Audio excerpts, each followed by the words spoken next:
Hello. हंसी। Hello. हाँ sir, आवाज आ रही है आपकी। ठीक है मैम। आप सभी को मेरी तरफ से इस जो है कि शाम की जूम सीरीज में आप सबका स्वागत है सर। और बहुत ही बढ़िया तरीके से स्वागत होना चाहिए आप सभी लोगों का। हम लोग बहुत सारी बातें आज तक कर चुके हैं सर।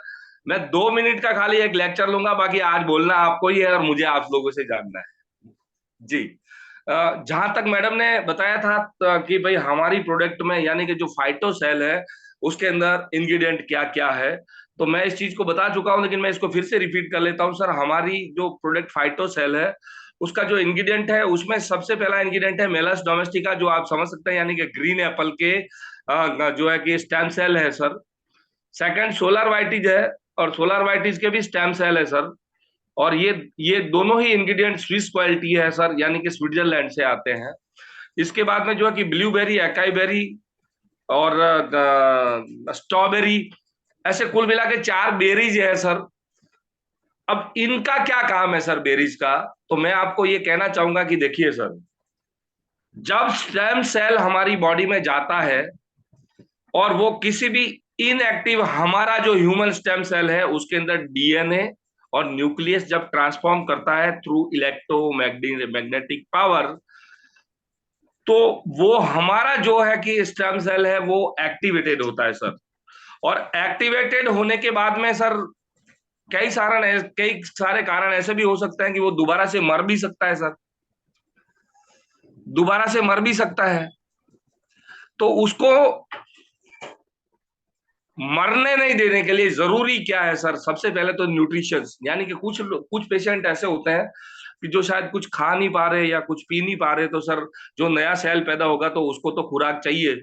तो हमारी बॉडी में जो है कि जो सेल है उसकी खुराक होती है सर, पहला होता है न्यूट्रिएंट, सेकंड होता है ऑक्सीजन एंड थर्ड होता है मिनरल। ये 3 चीजें हमारे सेल की खुराक होती है जो नया सेल बनता है सर। अगर आप बाहर से कुछ खा नहीं पा रहे तो उससे उसे उसको कुछ लेना देना नहीं होता। उसको लेना देना ये है सर कि उसको ये 3 चीजें चाहिए, नहीं तो वो भी डैमेज होगा। जो नया सेल बना है वो भी डैमेज होगा। तो उसकी प्रतिरक्षा के लिए ये इंग्रेडिएंट दिए गए, ये बेरीज दिए गए हैं सर। एक हाईली एंटीऑक्सीडेंट है और बाकी के जो है कि हाईली न्यूट्रिएंट है सर। यानी कि सर की जो सेल की खुराक है, न्यूट्रिएंट न्यूट्रिएंट यानी कि जो न्यूट्रिशंस उनको चाहिए वो इस बेरी में से उपलब्ध हो जाते हैं सर। ऑक्सीजन हमारा हीमोग्लोबिन ऑलरेडी ट्रेवल्स करवा लेता है सर। और मिनरल्स यानी पानी हमारी बॉडी में ऑलरेडी 75% है ही है। तो यानी कि अगर कोई पेशेंट कुछ नहीं भी खा पा रहा है या उसको आप कुछ ज्यादा नहीं भी दे पा रहे हैं, सिर्फ स्टेम सेल ही दे रहे हैं या ये पैडी की जो आपको दी गई है यही दे रहे हैं, तो नो प्रॉब्लम सर। बावजूद इसके आपने का जो नया सेल होगा वो जो है कि प्रिवेंट होगा सर, और उसकी सुरक्षा की जाती है और वो डेवलप हो जाता है। इसके साथ में जो 5 इंग्रेडिएंट दिए गए हैं सर, ये इंग्रेडिएंट की जो स्पेशली भाषा में मैं बोलना चाहूँ तो इस हर एक इंग्रेडिएंट के ऊपर हमें कम से कम 2 घंटा बोलना पड़ता है, तब जाके हम 5 इंग्रेडिएंट की और बात कर पाएंगे। तो मेरी जानकारी के अनुसार अनुसार ऐसा है कि इसकी पूरी की पूरी डिटेल जो है कि मैं रेनू मैडम से रिक्वेस्ट करूंगा कि जो है कि इनकी जो डिटेल है आपके पास में, कंपनी ने भी इनकी डिटेल्स दे के रखी है। हर एक जो है कि लीडर्स है उनके, या हर एक बंदा जो है उनके पास इसको पहुंचाइए, उसके बारे में जानिए। लेकिन शॉर्ट में मैं कहना चाहूंगा सर, 5 इंग्रेडिएंट ऐसे और हैं, जैसे रिजर्वटॉल है, एस्टाजेंटिन है, कोएंजाइम Q10 है, मेलन एसओडी है और करक्यूमिन है। ये पांचों 5 इंग्रेडिएंट ऐसे जबरदस्त इंग्रेडिएंट है सर कि इन पांचों 5 इंग्रेडिएंट के ऊपर वर्ल्ड में कई हाई क्वालिटी की कंपनीज जो है कि इस प्रोडक्ट को लेके रन करती है, और सिर्फ अकेले एक एक इंग्रेडिएंट को लेके रन करती है। बहुत जबरदस्त है सर, यानी कि जो सेल नया बनेगा उसकी सुरक्षा भी होगी। जितने भी फ्री रेडिकल्स आपकी बॉडी के अंदर पाए जाते हैं वो सारे, ये फ्री रेडिकल्स के ऊपर हम लोग अभी बात करने वाले हैं सर कि फ्री रेडिकल्स होते क्या है, उनका क्या असर होता है नहीं होता है। तो ये टोटल 11 इंग्रेडिएंट है सर, और 11 ही 11 इंग्रेडिएंट हमारी बॉडी के लिए बहुत ही उपयोगी है और आपको जो है कि हर किसी प्रॉब्लम में से बाहर निकाल सकते हैं सर। आज जो है कि मैं, जैसा कि मैडम ने बताया था मुझे बहुत सारे जो है कि मेरे दोस्त पेशेंट भी यहाँ पर बैठे हैं, बहुत सारे जो है कि लोग भी जानना चाहते हैं कि आज हम चर्चा करने वाले हैं सर कैंसर के ऊपर। जी, तो मैं ये बता देता हूं सर पहले, उसके बाद मैं आपसे ही सवाल करना चाहूंगा और मैं आपसे ही जानना चाहूंगा, क्योंकि पिछले 5 दिन से हम लोग ये सीरीज चला रहे हैं, तो मुझे लगता है कि बहुत सारे लोगों को बहुत कुछ समझ में आया होगा, और मैं जो सवाल करूंगा उसका जवाब आपको देना पड़ेगा। उसके आगे जो है कि आप सवाल करना, मैं जवाब जरूर दूंगा। लेकिन सबसे पहले यानी कि कैंसर होता क्या है और ये क्यों होता है। क्यों होने पे हम लोग नहीं जाएंगे, क्योंकि कंफ्यूजन होता है। कई लोग बोलते हैं कि कैंसर इसलिए होता है कि वो बीड़ी पीते हैं, सिगरेट पीते हैं, या फिर तंबाकू खाते हैं, पड़ीकी खाते हैं। यस सर, ये वजह है। इसकी वजह से कैंसर होता ही है, इसमें कोई दो राय नहीं है। लेकिन कुछ लोग सर आपको ऐसे भी देखने को मिलेंगे कि जिन्होंने जिंदगी में कभी बीड़ी नहीं पिया, जिन्होंने जिंदगी में कभी सिगरेट नहीं पिया, या जिंदगी में कभी कोई पान पड़ीकी कुछ नहीं खाया सर, बावजूद इनके उनको कैंसर हो जाता है। वाई? तो सर कैंसर होने के कुछ कारण के ऊपर मैं जो है कि आपको हाईलाइट करना चाहूंगा सर। 2-3 कारण है सर, जो हाईलाइट अगर आपके होंगे तो आपको दिमाग में जरूर जरूर बैठ जाएगा सर। पहला कारण, देखिए सर कि हमारी बॉडी में हर एक सेल को, जैसे कि मैंने बताया है कि ऑक्सीजन की जरूरत पड़ती है। जिस प्रकार हार्ट में ब्लॉकेज आते हैं, तो हार्ट वाले ब्लॉकेज जो है कि सबको पता चलता है, क्योंकि हम हार्ट स्पेशलिस्ट के पास जाते हैं तो बोलता है भाई आपकी आर्टरी जो है कि ब्लॉकेज हो चुका है, आपको करवाना पड़ेगा। हम डर के मारे उसका स्टेंट भी रखवाते हैं, सब कुछ करवाते हैं सर। लेकिन ऐसी ही पाइपें, यानी कि अनगिनत कितनी पाइपें हैं सर, आपको अगर जानना है तो मैं आपको बता सकता हूँ सर, कि एक इंसान के अंदर जो पाइपें होती है, पाइप का मतलब कि जो वेन्स होती है, अगर एक के साथ एक, एक के साथ एक, एक के साथ एक, इस तरीके से आप जोड़ लेंगे तो सर आप अचंभे में रहेंगे कि आपकी बॉडी के अंदर इतनी वेन्स है कि अगर एक के साथ एक को जोड़ दिया जाए तो माय डियर फ्रेंड, इस पृथ्वी को आप 3 राउंड लगा सकते हो। यस, इतना लंबा हो जाएगा। जी, इसलिए तो मैं कह रहा हूं ना सर कि इस बॉडी का कोई पार ही नहीं पा पाया सर। तो ऐसी सारी, तो उसमें भी ब्लड आता है और जाता है सर, तो उसमें भी ब्लॉकेज आते हैं। तो सर याद रखना कि जिस सेल को 48 आवर तक अगर ऑक्सीजन सप्लाई नहीं होता है, तो वो सेल मेलाग्नेंट में कन्वर्ट हो जाता है सर। और मेलाग्नेंट मेलाग्नेंट कहिए या फिर कार्सिनोमा, जो भी कहिए, उसमें कन्वर्ट हो जाता है सर, और वो कैंसर जनिक सेल बन जाता है सर। पहला कारण ये है सर। दूसरा, हमारी बॉडी में जो स्टोमक संबंधित जितने भी कैंसर्स होते हैं सर, स्टोमक यानी पेट से रिलेटेड, स्टोमक कैंसर हो सकता है, इंटेस्टाइन कैंसर हो जाता है, कोरोलेक्टर कैंसर हो सकता है। ऐसे बहुत सारे कैंसर है सर। इसकी सबसे बड़ी वजह होती है सर, जिसको कहा जाता है एच पाइलोरी। एच पाइलोरी का मतलब होता है हेलिकोबैक्टर पाइलोरी, एक स्टोमक में का बैक्टीरिया है सर, और ये हर किसी के अंदर होता है, और ये हर किसी के अंदर होता ही होता है सर। और ये जब अनकंट्रोल्ड होता है तो ये जो है कि कैंसर जनिक सेल में जो है कि अपने आप को करवा लेता है सर। और उससे आगे का कारण होता है सर, और वो कारण ये है, जो फ्री रेडिकल्स हमारी बॉडी में पाए जाते हैं sir. Free radicals, free radicals क्या है सर, थोड़ा जान ले मेरे भाई। जितने भी यहाँ पर समझदार है या साइंस पढ़े हैं वो जानते होंगे, लेकिन जो साइंस नहीं पढ़े उनको मैं जरूर इसके बारे में बताना चाहूंगा। फ्री रेडिकल्स का ये मतलब होता है कि सर हमारे सेल के 2 पार्ट होते हैं, एक माइनस और एक प्लस।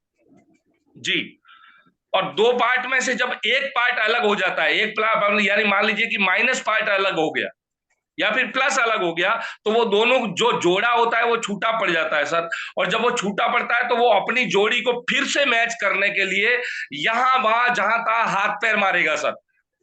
और इतना हाथ पैर मतलब कि वो फ्री होके घूम रहा है सर, पागल होके घूम रहा है वो। और वो जब पागल होके घूम रहा है तो किसी और सेल की जोड़ी तोड़ के अपने साथ लाने की कोशिश करेगा, हर किसी के ऊपर जो है कि अटैक करेगा सर। और ऐसे जबरन अटैक किए गए सेल जो है कि कार्सिनोमा में जो कि कन्वर्ट हो जाते हैं, यानी कि मैलिग्नेंट सेल में कन्वर्ट हो जाते हैं। ये भी बहुत सारा रीजन है, और एक जो सबसे बड़ा रीजन है वो मैं लास्ट में बताऊंगा। मुझे लगता है कि मुझे अभी ही बता देना चाहिए, लेकिन मैं सोचता हूँ कि लास्ट में बताऊंगा कि वो सारा बहुत है। बाकी आप जो बीड़ी पी रहे हैं या सिगरेट पी रहे हैं या फिर आप कोई ड्रिंक यूज कर रहे हैं या फिर वगैरह वगैरह, तो वो तो कारण सबसे बड़ा है ही है सर। लेकिन ये सारे भी बहुत सारे कारण होते हैं, और इससे भी ज्यादा बहुत सारे कारण होते हैं जिसकी वजह से हमारी बॉडी में जो है कि कैंसर हो जाता है। अब मैं पूछना चाहूंगा सर, मैं ये पूछना चाहूंगा यहाँ पर जितने भी लोग बैठे हैं, मैं किससे पूछूंगा कि दुर्गेश दुर्गेश दुर्गेश जी, आप मेरे को सुन रहे हैं? Mister Durgesh, madam mister Durgesh Kumar को जो है कि आप अनम्यूट हाँ करेंगे हाँ सर। दुर्गेश कुमार को? सर मैंने कर रही हूँ। हम्म। दुर्गेश जी, आप अपने आप को अनम्यूट करिए, मैं यहाँ से कर रही हूँ पर हो नहीं रहा। Ask to unmute. Durgesh Durgesh ji शायद अपने आप को अनम्यूट नहीं कर पा रहे हैं, तो फिर मुझे ये प्रश्न किससे करना चाहिए? जयंती राठवा मेरी बात सुन रहा है? जी सर। जयंती राठवा। जी सर। जी सर। शाबाश। जयंती राठवा जी, आप पिछले कई दिनों से ये सेशन अटेंड कर रहे हैं, बताइए कि क्या हमारी फाइटोसेल कैंसर में काम कर सकती है, और अगर कर सकती है तो वाई, क्यों? बिल्कुल कर सकती है सर। क्यों कर सकती है हेलो। सर, इसके पीछे वजह क्या है? हमारी फाइटोसेल क्यों काम करती है, क्योंकि हमारी फाइटोसेल पिस्टलाइज सेल को एक्टिव कर देती है, स्टेम सेल। क्योंकि हमारी हम्म। फाइटोसेल स्टेम सेल है, हम्म। तो स्टेम सेल है तो स्पेशलाइज सेल को एक्टिव करती है। तो स्पेशलाइज सेल है ना, वो एंटीबॉडी बनाता है हमारी बॉडी का। हाँ हाँ। और एंटीबॉडी जब बनाएगी तो हमारा सेल अपने आप वो जनरेट होने शुरू हो जाएंगे, और उसकी वजह हम्म। से हमारा जो कैंसर है हम्म। ना, वो निकल जाएगा हम्म। सर। इसी वेरी तरह गुड। काम करेगी सर। हम्म। हम्म। हम्म। हम्म। जी सर। मैं यही जवाब जो है कि एक बार, बहुत बढ़िया जयंती राठवा जी, आपने बहुत अच्छा जवाब दिया, वेरी नाइस। मैं यही सवाल रेणु मैडम से ही करना चाहूंगा। रेणु मैडम, आप जवाब दीजिए, क्या हमारी ये प्रोडक्ट कैंसर में काम कर सकती है, और करती है तो क्यों?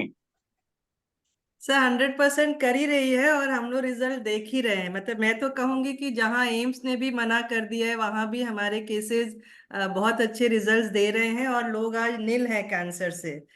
मेन चीज है हम्म। कि जो हमारे फ्री रेडिकल के अटैक्स हो रहे हैं, अगर सिंपल हम्म। लैंग्वेज में कहूँ, एक सेल का न्यूक्लियस होता है और एक डीएनए होता है। अगर वो डिस्टर्ब हो जाए तो वो डिस्टरबेंस होने हम्म। में जो मल्टीप्लिकेशन होता है वो कम कर देगा, और उसका जब ऑक्सीजन हम्म। लेवल कम हो जाएगा, एक सेल कहते हैं ना कि अगर उसको 24 आवर्स या 48 आवर्स तक अगर ऑक्सीजन ना मिले तो वो कार्सिनोवा हम्म। सेल में कन्वर्ट हो जाता है, और वही मल्टीप्लिकेशन होके 20 टाइम्स एग्रेसिव होके वो पूरे बॉडी में भागने लगता है। ये सिंपल लैंग्वेज में। तो अगर यही कारण होता है कि हमारा जो सभी के बॉडी में कैंसरस सेल तो है, हर एक के अंदर है, पर जहां उनको ऑक्सीजन बराबर नहीं मिले, न्यूट्रिएंट्स नहीं मिले, और वो जो सेल डेड हो जाएगा उसके बाद वो कैंसरस सेल में कन्वर्ट हो जाता है, और किसी भी आपके बॉडी पार्ट में वो कहीं भी ट्रैवल कर लेता है। और जैसे कि कहते हैं ना, हम लोग सप्रेस करते हैं। हम लोगों ने एक बार कैंसर हुआ, हमने सप्रेस किया बाय रेडिएशन,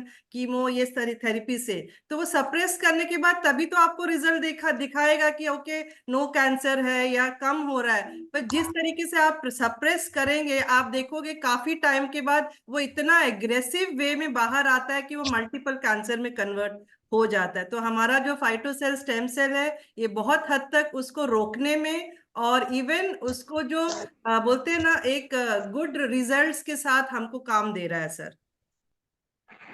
वेरी गुड। शाबाश, बहुत बढ़िया बताया आपने, बहुत बढ़िया। मैं, हमारे साथ एक बहुत ही जबरदस्त जो है कि स्टेम सेल के एक्सपर्ट और बैठे हैं, मैं उनसे भी पूछना चाहूंगा। Mister Gandhi sir, do you listening me sir? Are you listening me sir? Yes sir. Yes sir. मैं गांधी सर से भी पूछना चाहूंगा सर कि क्या हमारी प्रोडक्ट जो है कि फाइटोसेल है, वो फाइटोसेल थेरापी जो है कि कैंसर में काम लग सकती है, और लगती है तो क्यों? कैंसर में काम तो लगती है सर, वो तो जब देंगे तो पता चलेगा। मैंने दिया है और ये 10 महीने में लगभग 8 से 9 लोगों को रिपोर्ट टू रिपोर्ट कैंसर से छुटकारा दिलवाया है। तो पहली वेरी गुड बात सर, तो शाबाश। प्रत्यक्ष को प्रमाण की जरूरत नहीं है, बराबर है। सही है। हाँ, तो ये जब देंगे तो पता चल जाएगा। अब क्यों देंगे, रिजल्ट क्यों मिल रहा है कैंसर में? तो पहली बात तो हमारी जो प्रोडक्ट है वो सीधा सेल ही हमारे एक्टिव करती है। जब हमारे गुड यस सेल जो है वो एक्टिव हो जाते हैं, बराबर, और उसकी संख्या जब बढ़ जाती है, कहने का मतलब अगर सिंपल लैंग्वेज में, जैसा आप सिंपल लैंग्वेज में सबको समझा रहे हैं, अगर उसी लैंग्वेज में मैं आपको बताऊं, तो जब हमारे शरीर में अच्छे सैनिक की संख्या बढ़ जाती है तो बैड सैनिक को वो भगा देते हैं, तो कैंसर अपने आप मिट जाता है फिर। जी जी जी, वेरी गुड सर, बराबर है। शाबाश। यस। हाँ, बहुत बढ़िया, वेरी नाइस सर। बहुत ही अच्छा गांधी सर ने जवाब दिया सर, और इस जवाब को समझने की और जरूरत, मैडम ने भी बहुत अच्छा दूसरी कहा। और बात सर, जैसी और ज्यादा ज्यादा तो चाहे हम यहाँ पे कितना भी समझा ले, जब तक हम वो प्रोडक्ट यूज नहीं करेंगे, जब तक किसी कैंसर पेशेंट को देंगे नहीं, तब तक हमें दूसरों की बातें ही सुननी रहेगी। उससे अच्छा है कि आप देना शुरू कीजिए, क्योंकि हमने रिजल्ट लिए हैं, हमारे पास रिपोर्ट है, रिपोर्ट टू रिपोर्ट जो क्योर किया हुआ है, पेशेंट भी बोल रहे हैं, उसका रिपोर्ट भी बोल रहा है। और ऐसे 1 नहीं, 2 नहीं, 4 नहीं, 5 नहीं, 10 रिजल्ट मैंने पिछले 10 महीने में लिए हुए हैं, जिसको मैंने खुद लिया है। आप भी देके देख लीजिए, सिंपल। वेरी गुड सर, बाकी बहुत तो बढ़िया। फ्रेश जूली सर ने काम कर लिया है, अपने को ज्यादा काम करने की जरूरत नहीं है, सिर्फ देना ही है बस लोगों को। मैं इसीलिए जब भी मैं प्रेजेंटेशन देता हूं तो एक बात बोलता हूं कि भाई कोरोना की वैक्सीन किसने बनाई है? साइंटिस्ट ने बनाई है। देते कौन यस है? सर। डॉक्टर। अभी ये काम फ्रेश जूली ने कर लिया है, अपने को ज्यादा भेजामारी करनी नहीं है, देना शुरू करना है। जिसको जो डिसऑर्डर होगा, ये काम कौन करने वाली है? 2mg की प्रोडक्ट करने ही करने वाली है। बराबर कि नहीं? सही है तो जी सर। चाहे आप 1 सेशन लीजिए या 1000 सेशन लीजिए, जब तक प्रोडक्ट नहीं लेंगे तब तक कोई रिजल्ट नहीं मिलेगा। Yes sir, sure sir. बराबर है। Thank you so much sir, और आप बहुत बढ़िया तरीके से समझा रहे हैं और हम सीख भी रहे हैं। ओके जी जी, बहुत बढ़िया sir, very nice. Gandhi sir ने भी बहुत ही अच्छा आंसर दिया सर। तो मैं जो है कि अब आगे की बात थोड़ी सी मैं कर लेता हूं सर। हमारे जितने भी सर लोग बोले या मैडम लोग बोले, बहुत ही बढ़िया बोले सर, बहुत ही अच्छा बोले हैं। और यही सारी वजह है कि जब तक आप इसको देंगे नहीं तब तक आपका कॉन्फिडेंस बनेगा नहीं, या फिर आपको अगर खुद को इस प्रकार की कोई प्रॉब्लम है तो जब तक आप खुद लेंगे नहीं तब तक आपको अनुभव होगा नहीं। लेकिन अगर बहुत सारे जो है कि यहाँ पर कुछ डॉक्टर्स लोग भी बैठे हैं सर, और बहुत सारे लोग भी बैठे हैं, तो उनके दिमाग में शायद एक सवाल चल रहा होगा कि इसका मोड ऑफ एक्शन क्या है, मतलब कि ये प्रोडक्ट जो है कि कैसे जो है कि कैंसर में काम करती है सर। तो मैं थोड़ा बताना चाहूंगा सर। सबसे पहले कैंसर का जो कार्सिनोमा यानी कि जो मेलिग्नेंट सेल होते हैं सर, वो हर किसी की बॉडी में पाए जाते हैं। हर किसी की बॉडी में होता है सर, आप हो, मैं हो, कोई भी क्यों ना हो, हर किसी की बॉडी में होते हैं। लेकिन जब हमारी इम्यूनिटी या फिर इंडिविजुअल किसी टिश्यूज की इम्यूनिटी डाउन होती है, तो फिर ये मेलाग्नेट सेल जो है कि यानी कि कार्सिनोमा के सेल जो होते हैं, कैंसर के जो सेल होते हैं, वो माथा उचकते हैं सर। माथा उचकने का मतलब यह है कि जब आपकी रोग प्रतिकारक शक्ति किसी कारणों की वजह से इंडिविजुअल किसी टिश्यू या इंडिविजुअल किसी जगह के लिए या फिर इंडिविजुअल किसी बॉडी पे, जब जो है कि आपकी इम्यून सिस्टम डाउन होती है, तो ये माथा उचकता है सर। माथा उचकता का मतलब यह है कि ये आपके उस जेते टिश्यू या फिर जेते अंग या फिर जेते बॉडी के ऊपर जो है कि हावी हो जाता है सर। और जब ये हावी हो जाता है तो कैंसर का एक सबसे बड़ा जो फॉर्मूला होता है वो ये होता है मेरे भाई, वो इस तरीके से होता है उसका फार्मूला कि ये किसी भी बीमारी से, यानी कि आपको और कोई सा भी डिजीज हो, उससे 20 गुना ज्यादा रफ्तार से फैलता है। आज अगर जितना है, अगर उसको रोका नहीं गया तो कल तक वो 20 गुना बढ़ जाएगा, और परसों नहीं रोका गया तो वो उसका 20 गुना बढ़ जाएगा सर। ये इसकी ग्रोथ होती है सर, और फिर इसको जो है कि कंट्रोल करना इतना आसान नहीं होता सर। जी, इतना आसान होता ही नहीं है सर। तो ये जो ग्रोथ कर रहा है, तो कहते हैं कि अगर आपको कैंसर किसी को है तो उसको सबसे पहले, चाहे वो कोई डॉक्टर है कि या फिर जो भी है, जैसे भी है सर, उसको आगे बढ़ने से कैसे रोका जाए उसके ऊपर बात करनी पड़ती है, यानी कि उसको आगे बढ़ने से रोकना पड़ता है, उसके बाद उसकी ट्रीटमेंट की बात होती है सर। क्योंकि उसको नहीं रोका गया तो वो 20 गुना रफ्तार से चलेगा सर, और बहुत कुछ बिगाड़ के चला जाएगा सर, और बहुत कुछ बिगाड़ा है सर, और इतना बिगाड़ा है कि कैंसर का दूसरा नाम ही कैंसर है सर। मैंने तो कई ऐसी फैमिलीज देखी है कि जो इस कैंसर के चक्कर में साला पूरा जिंदगी बर्बाद हो गया, पूरा फैमिली बर्बाद हो गया, और पूरी लाइफ ही खत्म हो गई, और दुनिया भर के पैसे लुटाने के बाद भी बावजूद भी कुछ बचा नहीं सर, और लास्ट में आदमी भी नहीं बचा। ऐसा ही होता है, आप माने या फिर ना माने, ऐसा ही होता है जी। ये है सर कैंसर। अब यहां पर ये है सर कि आपको और मुझे ये समझना चाहिए कि कैंसर को मिटाने के लिए जो कार्सिनोमा सेल है, यानी कि जो मैलिग्नेंट सेल है, उसको मारना पड़ता है सर, उसको किलिंग करना पड़ेगा। अगर उस बैक्टीरिया, यानी इसको कैंसर का बैक्टीरिया भी कह सकते हो आप, अगर उसको नहीं मारेंगे, उस जीवाणुओं को नहीं मारेंगे, तो सर ये कैंसर को कैसे अटकाया जा सकता है। और यहां पर जितने भी समझदार लोग बैठे हैं वो सब समझ रहे होंगे कि हमारी जो फाइटोसेल प्रोडक्ट है वो किलिंग प्रोडक्ट नहीं है, वो किसी को नहीं मारती। अगर आपके पास जो थेरापी है वो थेरापी किसी को किल नहीं करती, यानी कि किसी को मारती नहीं, तो फिर कैंसर कैसे मिटेगा मेरे भाई? और क्यों मिटा रही है हमारी प्रोडक्ट? ये एक समझने वाली बात है। तो यहां पर जवाब ये बनता है, या जितने भी समझदार लोग बैठे हैं वो अपने दिमाग को क्लिक कीजिएगा सर, हमारी ये प्रोडक्ट किलिंग प्रोडक्ट नहीं है, ये किसी को भी मारने का काम कभी करती ही नहीं है। ये क्या करेगी सर कि ये प्रॉब्लम आई क्यों है, मैं आपको अगर एग्जांपल दूं तो, अगर हमारी बीएसएफ मजबूत नहीं होगी, जो भारत की जो सीमाओं की सुरक्षा करती है सर, वो डिफेंस जो कंपनी होती है उसका नाम होता है बीएसएफ, बॉर्डर सिक्योरिटी फोर्स। और हमारी जो ये पूरी बॉडी है, भगवान ने इसको पूरा बाढ़ लगा के रखा है, एक ऐसी सिस्टम तैयार करके रखी है कि छोटी मोटी बीमारी के कीटाणु ये वो ते वगैरह उसके अंदर प्रवेश ही नहीं कर पाते हैं सर, पहले ही उसको फाइट मार के बाहर भगा देते हैं। और इस पूरी वार्ड का नाम है सर, और उस पूरी वार्ड का नाम, यानी उस पूरी सिक्योरिटी फोर्स का नाम है इम्यून सिस्टम। जब हमारी, मैंने कहा है कि जब हमारी इम्यूनिटी यानी कि इम्यून सिस्टम डाउन होती है, और इम्यून सिस्टम तब डाउन होती है जब हमारे इम्यूनो सेल, जो स्पेशलाइज सेल है, वो जब डैमेज होते हैं तो हमारी इम्यून सिस्टम डाउन होती है। यानी कि किसी तरीके से अगर हमारी बीएसएफ डाउन होती है तो बाकी के जो जो लोग हैं, जो आतंकवादी है, वो आपके देश में घुसने की कोशिश करेंगे और घुस जाएंगे।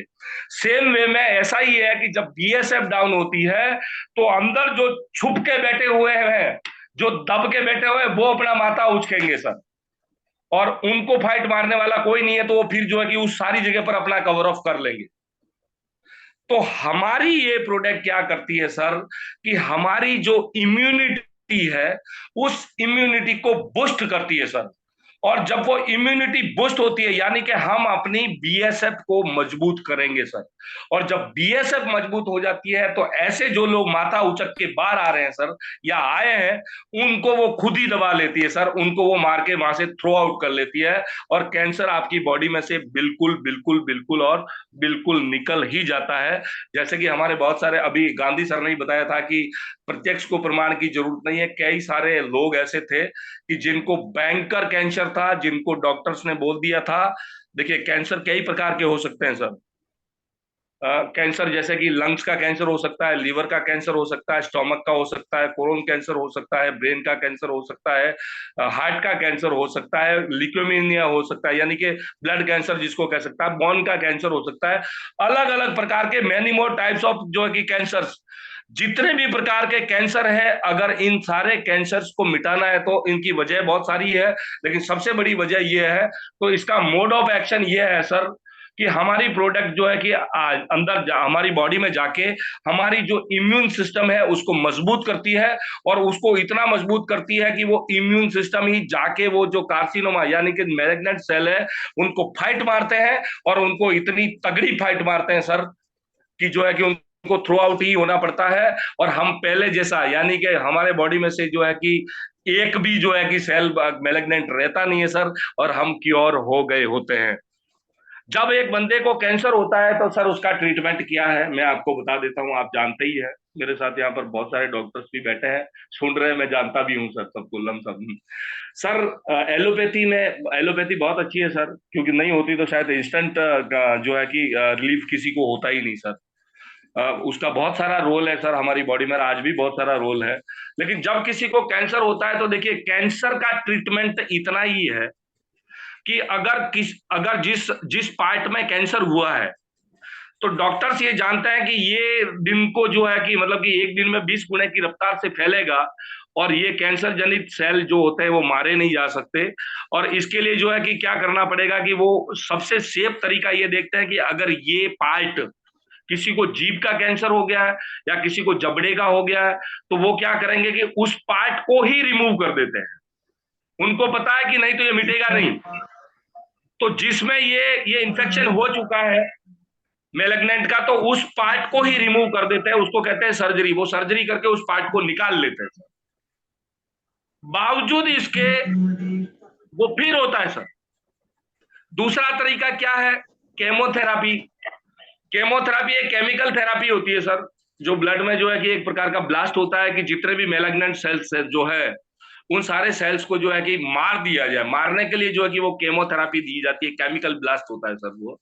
और केमिकल ब्लास्ट सर जिनके ऊपर केमोथेरापी हो चुकी है उन्हीं को पता है कि उसका क्या जो है कि असर होता है सर, उनका कितना भयंकर असर होता है। तो कीमोथेरापी देने के बाद, कीमोथेरापी कहते हैं ना सर, लोग कैंसर से बाद में मरते हैं, लेकिन कीमोथेरापी की साइड इफेक्ट की वजह से लोग पहले मर जाते हैं। लोगों के सिर में से बाल जो है कि झड़ जाते हैं। लोग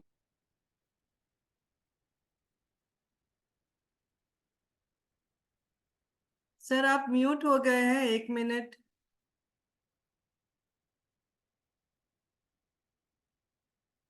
सर आप म्यूट है।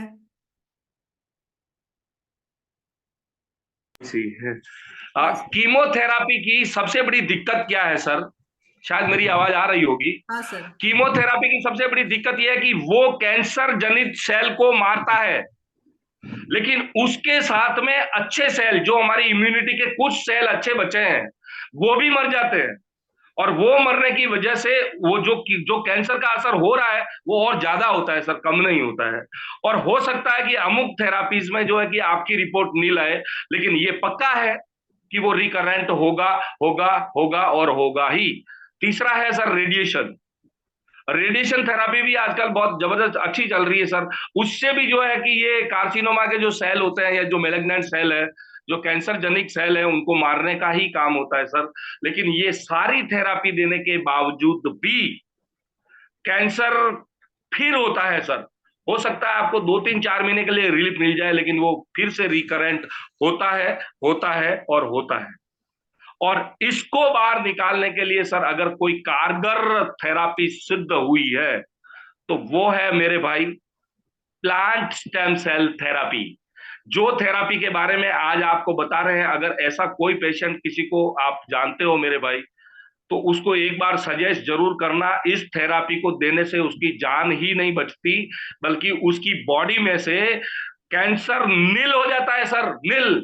यहाँ पर कई सारे ऐसे रिपोर्ट्स हैं, जिसने भी आपको यहाँ पर बिठाया है उसको एक बार बोलना सर कि मुझे ऐसे कोई रिपोर्ट्स देखने हैं, वो आपको रिपोर्ट भेजेंगे कि जिन लोगों को कैंसर हो गया था, जिन लोगों को डॉक्टर्स ने ये बोल दिया था कि अब इनका कुछ नहीं हो सकता, क्योंकि और कुछ हो ही नहीं सकता सर। आपने सर्जरी करवा ली, आपने कीमो भी ले लिया, रेडिएशन भी लिया, इसके आगे कोई तरीका है नहीं। इसके आगे तरीका एक ही है कि वो यही बोले कि अब आप घर जाइए, जितना हमारे पास था वो सब दे दिया, अब आप जाने और भगवान जाने, जो दवा दी है वो आप लेते रहिए।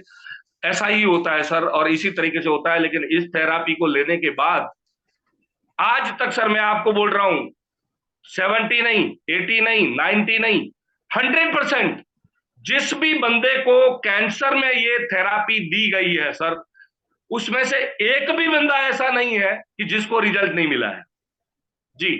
अब किसी की आ ही गई है सर, वो बात एक अलग हो सकती है। कहते हैं कि जब उम्र ही पूरी होगी तो आपकी और मेरी क्या ताकत चल सकती है। लेकिन बावजूद इसके एक भी पेशेंट ऐसा नहीं है कि जिसको रिजल्ट नहीं मिला हो सर, और जिसको कैंसर का नील रिपोर्ट नहीं आया सर। इसका जो ट्रीटमेंट है वो ट्रीटमेंट आपका 8 से 10 महीने चलता है सर। 8 से 10 महीने चलता है। और जो है कि अगर आप 3 स्टेज या फिर 4 स्टेज, मुझे तो इतना पता है सर कि बहुत कम लोग होते हैं जो रेगुलर अपनी बॉडी का चेकअप करवाते हैं सर। बाकी तो अमुक लोगों को तो 3rd और 4th स्टेज में ही पता चलता है कि हमको कैंसर हो गया है, तब जाके वो जो है कि हॉस्पिटल में पहुंचा के। फर्स्ट स्टेज में किसी को पता चले तो कुछ हो सकता है सर, लेकिन जब 3rd और 4th में ही पता चलता है तो फिर क्या हो सकता है। करना जितना किया जा सकता है सर, लेकिन इस थेरापी को आप 8 से 10 महीने लेते हैं। और नॉर्मल केसेस में इसका इतना ही है सर कि इसका भी यही रैंक रहता है, मतलब इसका भी डोज यही रहता है कि आपको पहले 3 महीने रोज के 6 सैचेट लेने पड़ते हैं, 2 सुबह में, 2 दिन को और 2 शाम को। याद रखना, अगर किसी को कैंसर है सर तो 2 सुबह में, 2 शाम दिन को और 2 शाम को रोज के 6 सैचेट लेने पड़ते हैं। पानी थोड़ा ज्यादा पीजिएगा। आप अगर रोज का 2 लीटर पी रहे हैं तो 1 लीटर थोड़ा सा ज्यादा पीजिए, अगर आपको कोई किडनी का प्रॉब्लम नहीं है तो। क्योंकि ये प्लांट स्टेम सेल है, जितना ज्यादा आप पानी पिएंगे उतना ज्यादा आपको जो है कि ये फायदा देगा सर, और उतना ही ज्यादा आपका जो है कि रिकवरी होगा। पहले 3 महीने तक आपको 6 सैचेट रोज के लेने पड़ते हैं। 3 महीने के बाद आपका रिपोर्ट खुद बोलेगा सर, और आपका रिपोर्ट बोलेगा, उसके बाद आपकी डोज को घटाया जा सकता है। और उसके बाद जो है कि 6 में से 5 होगा अगले महीने, उसके अगले महीने 4 होगा, उसके अगले महीने 3 होगा, और उसके अगले महीने 2 होगा, और उसके अगले महीने 1 होगा, और उसके बाद कुछ लेने की जरूरत आपको नहीं है सर। आप अपनी जिंदगी कैंसर के बिना, यानी कि आपकी बॉडी में से कैंसर नील का रिपोर्ट आ ही जाता है सर, आ ही जाता है जी। जितने भी लोगों को आज तक हम लोगों ने दिया है, हमारे यहाँ पर बहुत सारे अच्छे अच्छे जो है कि लोग भाग बैठे हैं जिन्होंने दिया है, और जिन्होंने लिया है वो ऐसे भी बहुत सारे लोग आपको मिलेंगे सर। तो सर ये सर एक हमारे ऐसी पास क्रांति है सर, स्टेम सेल, जो प्लांट स्टेम सेल एक ऐसी क्रांति है कि सर अगर 2 आप मिनट लोगों है को हमारे देंगे तो पास। सर मैं ये कह रहा हूँ कि सर की जो पुण्य मिलेगा और कहीं से मिलने वाला नहीं है। बाकी किसी भी कैंसर के व्यक्ति को जिसको कैंसर हो गया है सर, अच्छे से अच्छा डॉक्टर भी सर 1% लोगों को छोड़ के, मैं 1% का नाम नहीं ले रहा हूँ सर, बाकी के 99% को 3 साल से ज्यादा की जिंदगी नहीं दी जा सकती। कोई डॉक्टर नहीं दे सकता सर, कोई हॉस्पिटल नहीं दे सकता। 3 साल तक की लाइफ आपका बढ़ा सकते हैं, इससे ज्यादा नहीं बढ़ा सकते। लेकिन यहाँ पर जो भगवान ने आपको लाइफ दी है, बड़ी मजे से आप जिएंगे सर, और कैंसर नील होके जिएंगे। यस मैम, कुछ बोल रहे थे आप, ये बोलिए। 2 मिनट है हमारे पास। ठीक है जी। बाकी मैं कोशिश कर रहे हैं सर हम लोग कि आपको एक एक चीज के बारे में बताया जाए सर। और मैं आपको ये कह रहा हूं सर कि हमारा जो मूल ध्येय है, मूल जो मोटो वो ये है सर कि जो लोग इन सारी अनक्योरेबल डिजीज से पीड़ित है, उनको इस चीज के बारे में अभी पता नहीं है सर, इनके बारे में इसका अवेयरनेस नहीं है। तो आप अगर देखिए सर, पैसा तो ठीक है सर, लेकिन कहते हैं ना, आप पुण्य कमाना चाहते हैं मेरे भाई, तो आप अगर आप खुद इस प्रॉब्लम से पीड़ित है ऐसी किसी पे, तो उसको आप खुद लीजिए, दूसरों को भी सजेस्ट कीजिए, ताकि उनका भी अच्छा हो, और इस चीज को लेके उनके ऊपर, उनके अंदर भी जो है कि अवेयरनेस आए, और आपको जो है कि दुआएं मिले सर। क्योंकि अंत में ये तो कहा ही जाता है सर कि दुआ के अंदर दवा से ज्यादा पावर होता है, और यहाँ पर जो है कि अगर आप किसी को सजेस्ट करेंगे सर तो दुआ का काम जरूर करेगा सर। बाकी आप लोगों से बात करके मुझे बड़ी खुशी हुई। Thank you, wish you all the best. मुझे लगता है अगर कुछ भी चीजें थैंक यू सो रहनी मच होंगी तो सर। कल जब हम स्टार्ट करेंगे तो हम 5 मिनट फिर से हम कैंसर पर ले लेंगे, अगर कुछ बच गया रहेगा तो। और कल का जो हमारा ठीक है, टॉपिक रहेगा वो mostly diabetes and BP and heart पर रहेगा sir. Okay okay, thank you sir, thank you. Thank you everyone, thank you, goodbye, good night.